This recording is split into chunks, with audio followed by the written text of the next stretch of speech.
Good day and a warm welcome to today's webinar, which is about mirroring as a means to build up your thesis. The expected learning outcomes of this webinar are for you to understand how the different parts of the thesis relate to each other, how mirroring can be used as a technique to build up your thesis and to structure your work, and how mirroring can be used as an analytical tool to critically assess if all relevant fields are covered. Today's webinar will be broken down in 3 parts. In the first part, we will look about what is mirroring. In the second part, we will look at mirroring as a century-old concept. And the third and final part will look at examples on how mirroring concretely can be applied in your thesis development. So now, what is mirroring about? Well, in a nutshell, it's a systematic comparison of the different parts of the thesis that will provide you an understanding how the different parts relate to each other. It can serve you as an analytical lens to detect inconsistencies and redundancies in the work, as well as serving you as a tool to objectively evaluate the maturity of your work. However, it's something that is coming together only gradually. So it's an ongoing process that will allow you over the time to understand and work out how the different chapters inform each other and how they belong to each other. It will allow you to clearly understand and find inconsistencies, missing parts, or redundancies. In this case, for example, we do see that the trumpet is part of the findings and analysis chapter. In the findings chapter, it is even dedicated a own section. In the analysis chapter, it's brought together with music, and in the conclusion chapter under 6.2, it's again coming out in combination with music. Now, in contrary to that, we do not talk about it in the literature review, which means it is missing there. It might be accidentally missing because you haven't considered to discuss the trumpet and the trumpet in music from a theoretical perspective, or you might have deliberately decided to not include it there because it was a surprising part of your findings that was not considered initially in your research. In this case, it would be covered indeed only in the findings and analysis chapter, and you might have some theoretical underpinning in the analysis chapter, but decided to not take it further into the literature review and discuss it there as such. So whatever the reason being, it allowed you to deliberately take the decision because you had a clear understanding, because you have mirrored out the structure of your thesis. And likewise, it also can support you in identifying related studies you would want to draw on. If you know exactly, you look at trumpets and you look at trumpets within the context of music, then it's also a targeted mean to consult the literature on previous studies that were looking at that and at existing questions that have been looked at and answered, or at questions that are still unanswered on points that you might want to follow up. So applying mirroring can serve you as a valuable tool once you go and build up your methods or once you carry out your studies. As said, it's something that is to be done gradually. But if you do it gradually, it can be a key to reduce the time to problem understanding, time to results, to key literature, to methodology crafting, to write up the thesis, and ultimately time wasted that you will save. So now, mirroring is nothing that we actually came up with, but it is, as it turns out, a century-old concept.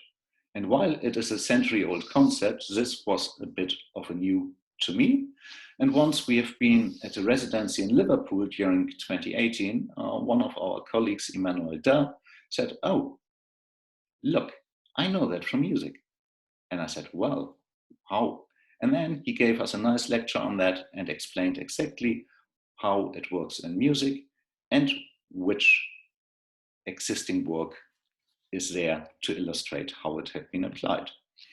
And indeed, using The German word Spiegeltechnik was ringing a bell to me as being a German, and yes, okay, I actually came across that once I was in school. So yes, it's something where there's a wealth of literature on how mirroring can be applied, and also how it can be applied within the literature context. There are even some books that can provide you with guidance on that, and that nicely detail and provide examples on how Tchaikovsky and others have been using mirroring so to build up their literature story and to work out their writing. Now, it's however not only limited to music and literature, but also applied nowadays in the field of business and management. And for example, one of the benefits that mirroring provides is it allows you to remove complexity. Now, why is it allowing you to remove complexity?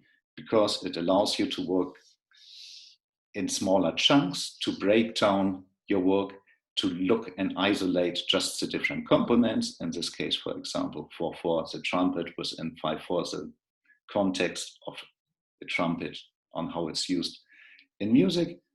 And as the literature shows, the same has been done by other scientists in the field of business and management and knowledge and information systems, or also within computer science, where it provides you with a mean of mapping out how things are working together. So there is a wealth of literature available that you might want to consult to better understand how mirroring is working. And ultimately, this then will also support you in a visualization of your research to show how things belong to each other and how things are graphically adding up.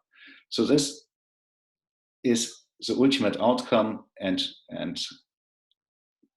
what a benefit of what mirroring can help you on.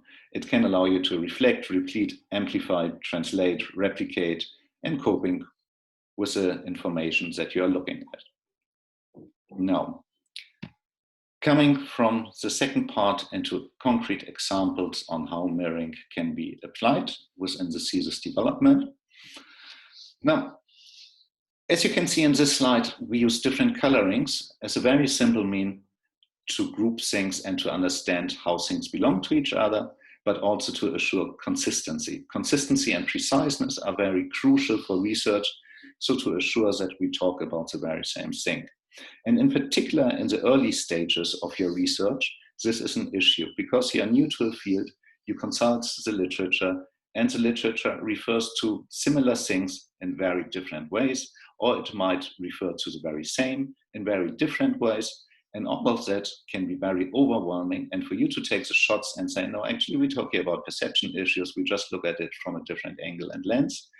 That takes a bit of reading, and it takes a bit of understanding and being immersed within the literature field. However, having said that, there's also a great risk of spending way too much time on the literature review without just knowing what you want to get out of it and just being lost in it. This is something we come and encounter frequently. And a good way to avoid that is by initially mapping out what do you know already about the problem. And this is in particular suitable for those students that are working on workplace-based problems, because they have been immersed to those problems for many years. They have been talking with many people on how the problem or the different problems or the different problem domains do occur. What do they know about it? They will have already access to a wealth of data, be it memos, be it emails, and the like. All of that can be consulted by them and drawn on to initially map out the problem field. Once doing so, this will allow you for a much more targeted consultant of the literature. And it will, as a matter of fact, even allow you to start drawing your findings chapter without having collected data within the scope of your research. As I said, you will have already access to wealth of data from over the years as you observed the problem. All of this is valuable data that can be used by you and that can help you in initially structuring how you see the problem occurring, what are the different problem domains. In this case, for example, we look about perceptions issues in organizational training programs. So what can lead to there, what can be related to it, what is the role of the absence of guidance relations, or what was the issue in contract management, whatever you have been initially experiencing on, you can start to map out the data that you hold for this part of the problem. And this then will allow you to go very targeted to the literature to understand what are the existing studies and to go back from there into the data and see what are the exact stakeholders that are related to the different problem domains and how is the big picture coming together. Now, this also allows you, talking about related studies, to quickly find studies of relevance to your research, to detect what are the questions that have been asked, or what are the questions that were asked but are still open, or which methods have been applied in which combination.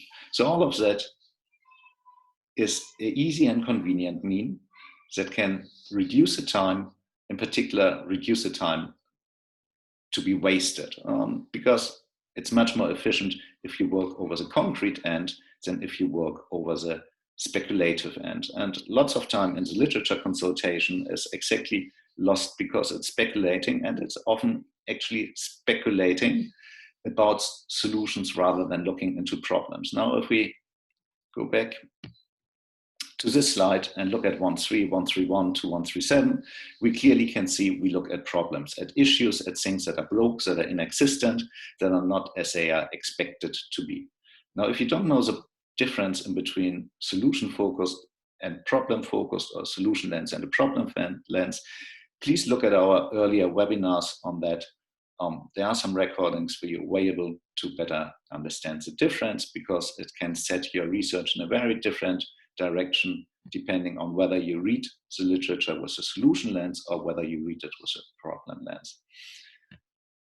Now, as said, mirroring can help us to quickly find related studies, and on how to picture out how your research has been progressing and how all of that is belonging together. What you are seeing here is a graphical representation of the research of Anna, who is from our team. And if you follow the link below, you can get access to her thesis. Actually, this illustration was one of the last things she was doing in her thesis, together with mapping out and bringing out how the different things relate to each other, how, for example, the different literature review chapter and the different data and analysis chapter relate to the different research questions, what is answered where, and how do the chapters belong to each other and inform each other. In this particular case, you can see that there are 3 literature review chapters together with 3 data and analysis chapters, and chapter 2 and 6, 3 and 7, and 4 and 8 respectively match with each other, and they contribute to a bigger research question and research objective. And likewise, this is a result of 6 to 7 years of work of Anna on her thesis, and it's a final mirrored table of content that shows how the different parts of the thesis are adding up, how you come from an initial understanding on energy use and sustainability towards a final understanding on what explains the energy use and what is it with invisibility of energy use and its implications. Now, so getting from the introduction to the key finding and adding up across consistently is one of the key benefits that mirroring provides you with.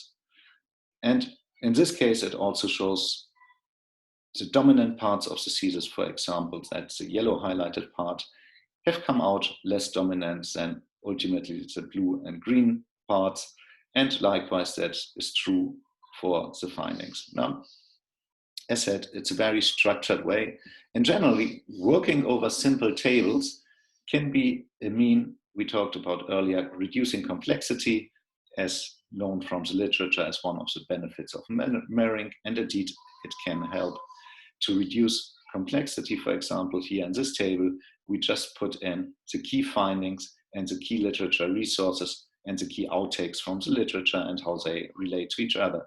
Now, this is the final table at which only the high synthesized information has been left in the table.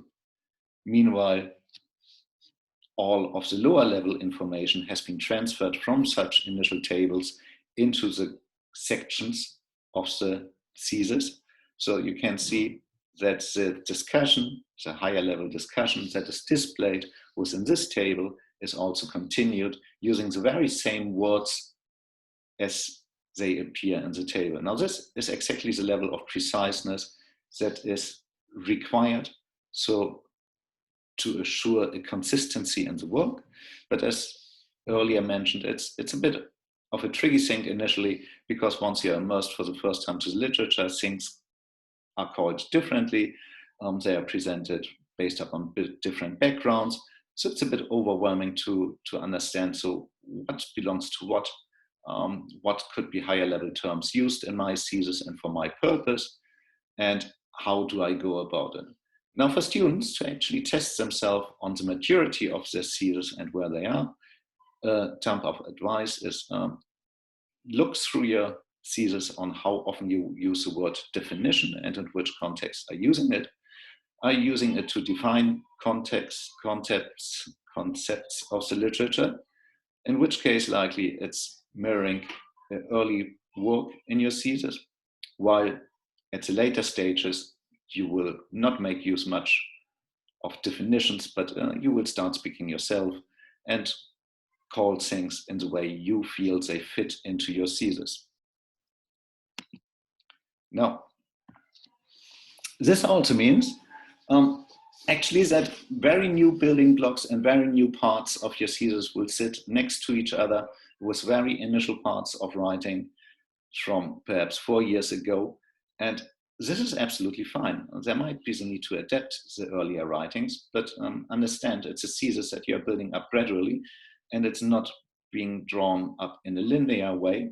Mirroring is a front and back juggling. So it serves you, as a music example earlier has shown, to clearly understand what is missing in what chapters and where there might be a redundancy in what sections. And this is all a front and back. So linear is not something that applies to mirroring, nor to you crafting your thesis. And given that it's not a linear progression, the literature review chapter will be subject to constant changes as much as the research questions, which are maturing over time.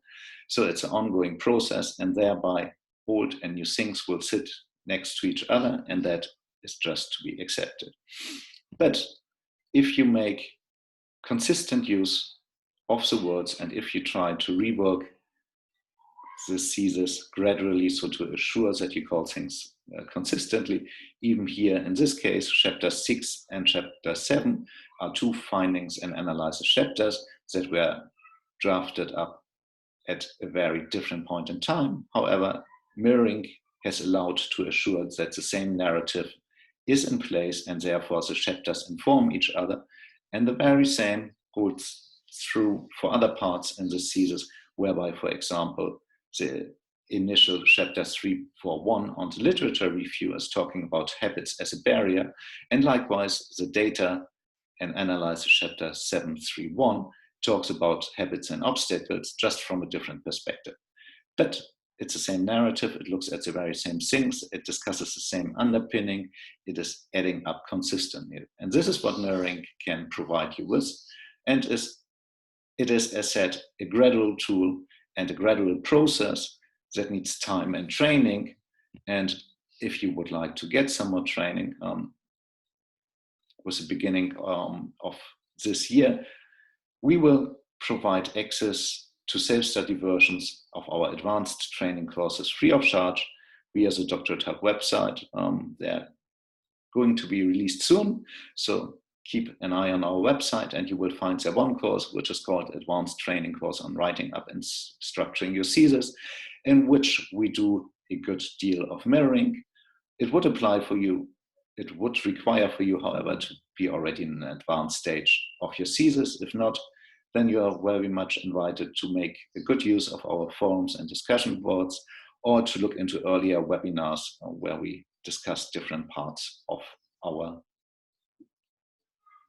research journey. With this, I hope that today's webinar on mirroring has been supporting you and allowed you to understand a bit what mirroring is about and how it can help you to build up your thesis, to understand how the different parts of the thesis relate to each other, how it can be used as an analytical tool to detect inconsistencies and redundancies, and to also objectively evaluate the maturity of your work. With this, we thank you for your time of having been with us and hope to see you again at one of our forthcoming webinars or learning cafes. With this, have a nice weekend.